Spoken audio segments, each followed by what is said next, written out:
આજે આપણે જે શાક બનાવવાના છે ને એનું તમે ક્યારેય નામ પણ નહીં સાંભળ્યું હોય અને તમે ક્યારેય ખાધું પણ નહીં હોય. તો ચલો આજે આપણે બનાવીએ કાજુ પાલકનું શાક. એના માટે આપણે અહીંયા 4 મોટી ચમચી તેલ લઈએ છે, હિંગ લઈએ છે અડધી ચમચી, 3 લવિંગ, 1 બાંદિયાન અને 1 તજનો ટુકડો લઈએ છે. 8 થી 10 કળી આપણે લસણની લઈએ છે, જેના મેં વચ્ચેથી ટુકડા કરી લીધા છે.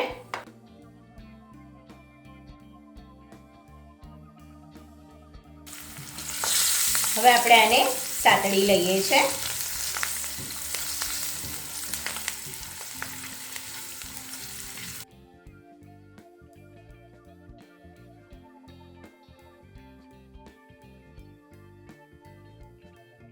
હવે આપણે એમાં ઝીણો સમારેલો એક કાંદો એડ કરીએ છે,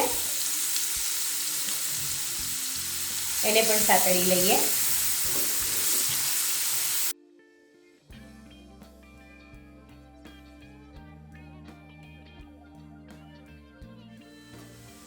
હવે આપણે આદુ અને મરચાંની પેસ્ટ એડ કરીએ છે, એને પણ સાતળી લઈએ છે.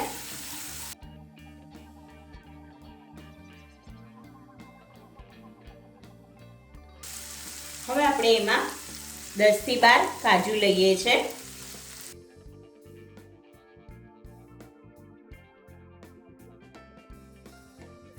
કાજુને આપણે ટુકડા કરી લીધા છે.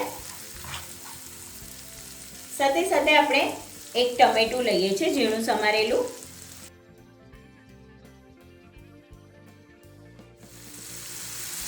હવે આપણે એમાં સ્વાદ પ્રમાણે મીઠું લઈએ છીએ.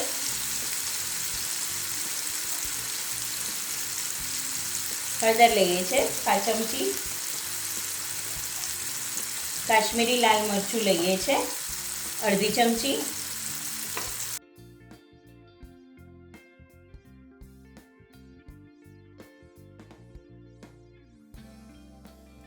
અહીંયા આપણે 1 જુડી પાલકની લઈએ છે.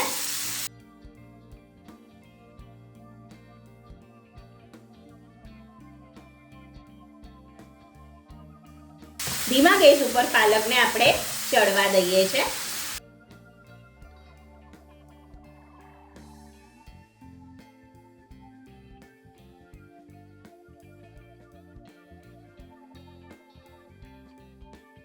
હવે આપણે એમાં અડધી ચમચી ગરમ મસાલો એડ કરીએ છીએ, અડધી ચમચી દાણા જીરું એડ કરીએ છીએ.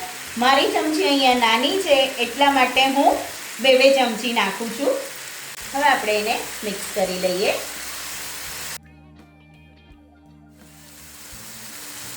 એકથી 2 મિનિટ માટે આપણે એને સાતળી લઈએ છે.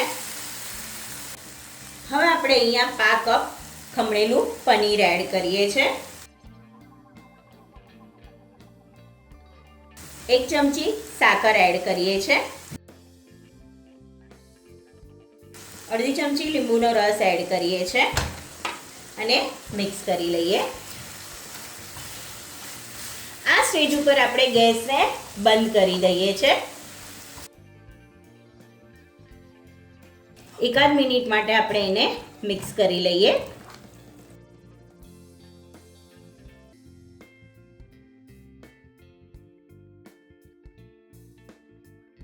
સરસ મજાનું કાજુ પાલકનું શાક તૈયાર છે. તમે તમારા ઘરે આ શાક ચોક્કસથી બનાવજો અને મને જણાવજો કે આ શાક તમને કેવું લાગ્યું છે ને. એકદમ યુનિક શાક. તો મળીએ નવી રેસીપી સાથે. ત્યાં સુધી સ્વસ્થ રહો, મસ્ત રહો અને ખાતા રહો. લાઈક કરો, શેર કરો, સબસ્ક્રાઇબ કરો.